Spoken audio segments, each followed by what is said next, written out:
આકાશવાણી ભુજ સમાચાર કલ્પના શાહ વાંચે છે. નમસ્કાર. રાષ્ટ્રીય ગીત વંદે માતરમની 150મી વર્ષગાંઠ નિમિત્તે લોકસભામાં આજે ખાસ ચર્ચા શરૂ થશે. પ્રધાનમંત્રી નરેન્દ્ર મોદી લોકસભામાં આ ચર્ચા શરૂ કરશે. ગયા અઠવાડિયે આ અંગે માહિતી આપતા સંસદીય બાબતોના મંત્રી કિરેન રિજિજુએ કહ્યું હતું કે આખા દિવસની ચર્ચા બપોરે 12 વાગે શરૂ થશે. લોકસભાના અધ્યક્ષ ઓમ બિરલાની અધ્યક્ષતામાં મળેલી સર્વપક્ષીય બેઠકમાં એવું નક્કી કરવામાં આવ્યું હતું કે વંદે માતરમ પર ચર્ચા આજે અને ચૂંટણી સુધારા પર ચર્ચા આવતીકાલે થશે. કેન્દ્રીય ચૂંટણી પંચે ગઈકાલે જાહેરાત કરી હતી કે મતદાર યાદી ખાસ સુધારણા અભિયાન SIRનો બીજો તબક્કો શરૂ થયા પછી મતદારોને 50 કરોડ 94 લાખથી વધુ ગણતરી ફોર્મનું વિતરણ કરવામાં આવ્યું છે. આ તબક્કામાં આશરે 51 કરોડ મતદારોમાંથી 99.94% મતદારો સામેલ થશે. પંચે જણાવ્યું હતું કે અત્યાર સુધીમાં 50 કરોડથી વધુ ફોર્મનું ડિજિટાઇઝેશન કરવામાં આવ્યું છે. મતદાર યાદીઓના SIRનો બીજો તબક્કો ગયા મહિનાની 4મી તારીખે 9 રાજ્યો અને 3 કેન્દ્રશાસિત પ્રદેશો શરૂ થયો હતો.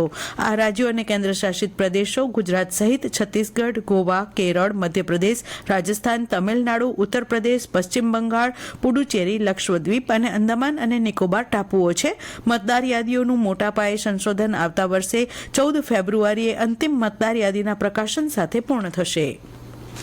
કેન્દ્રીય ગૃહમંત્રી અમિત શાહે વિશ્વાસ વ્યક્ત કર્યો કે અમદાવાદ ટૂંક સમયમાં વૈશ્વિક રમતગમતના નકશા પર ટોચ પર હશે અને 2036 ઓલિમ્પિક રમતોનું યજમાન બનશે. ગઈકાલે અમદાવાદમાં 1500 કરોડ રૂપિયાથી વધુની પરિયોજનાઓનું ઉદ્ઘાટન અને ખાતમુહૂર્ત કર્યા બાદ જાહેર સભાને સંબોધતા શ્રી શાહે કહ્યું કે અમદાવાદમાં છેલ્લા કેટલાક વર્ષોમાં વિશ્વકક્ષાના રમતગમત માળખા અને તાલીમ સુવિધાઓનો અસાધારણ વિસ્તરણ જોવા મળ્યું છે. તેમણે નોંધ્યું કે શહેર 2030 રાષ્ટ્રમંડળ રમતો માટે તૈયાર થઈ રહ્યું છે.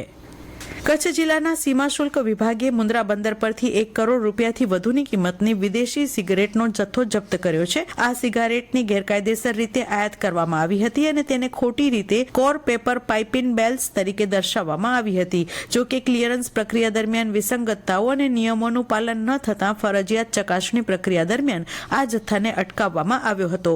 તપાસ દરમિયાન સિગારેટના આશરે 99 જેટલા મોટા બોક્સમાં 4956 કાર્ટન, 49,560 પેકેટ અને 9,91,200 સિગારેટ મળી આવી હતી.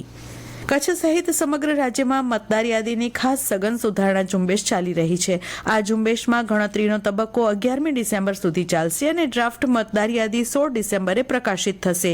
ભુજ ખાતે BLO તરીકે ફરજ બજાવતા ચિંતન સોમૈયાએ SIRની કામગીરીમાં લોકોના સહકાર અંગે માહિતી આપતા કહ્યું કે SIRની કામગીરી જે કરેલ જેમાં મારુતિ પ્લોટના તમામ મતદાતાઓનો સારો એવો સહયોગ મળેલ છે, તેમજ કાઉન્સિલરનો પણ ખૂબ સારો એવો સહયોગ મળેલ છે, જેને લીધે આ જે કામગીરી છે વધુ ઝડપથી અને સારી રીતે પાર પડી છે. તમામ મતદાતાઓનો અને કાઉન્સિલરનો અહીંયાથી ખૂબ ખૂબ આભાર માનું છું. એક જાગૃત નાગરિક તરીકે SIRની કામગીરીમાં આપણે સૌએ સહકાર આપવો જોઈએ. સમયસર પોતાના અને પરિવારના ફોર્મ જમા કરાવનાર નારાયણપણના શિક્ષક મતદાર જિજ્ઞા જોશીએ કહ્યું કે યાદીને અપડેટ કરવાની જે કામગીરી છે એ એકદમ ઉત્તમ છે અને આપણે સૌ એક સાચા નાગરિક તરીકે આપણી ફરજ નિભાવીએ અને BLOને પણ મદદ કરીએ. જિલ્લામાં લઘુત્તમ ઉષ્ણતામાનમાં સરેરાશ 2 ડિગ્રી જેટલો ઘટાડો થતાં ઠાર સાથે ઠંડીનો ચમકારો અનુભવાયો હતો. નલિયા ખાતે લઘુત્તમ ઉષ્ણતામાન 10.6 ડિગ્રીએ પહોંચતા રાજ્યના શીત મથકોમાં પ્રથમ રહ્યું હતું. ઠારનો અનુભવ સમગ્ર પશ્ચિમ કચ્છમાં થયો હતો. અંજાર ગાંધીધામ ખાતે પણ લઘુત્તમ ઉષ્ણતામાન 11.9 ડિગ્રી તો જિલ્લા મથક ભુજ ખાતે 13.5 ડિગ્રી સેલ્સિયસ નોંધાયું હતું. જ્યારે મહત્તમ ઉષ્ણતામાન 30થી 31 ડિગ્રી નોંધાતા બપોરના સમયે વાતાવરણ ઉષ્ણ બન્યું હતું. હવામાન વિભાગે પવનની દિશા બદલાવા સાથે ઠંડીનું પ્રમાણ વધવાની આગાહી કરી છે. અને આ સાથે આ સમાચાર બુલેટિન પૂરું થયું. નમસ્કાર.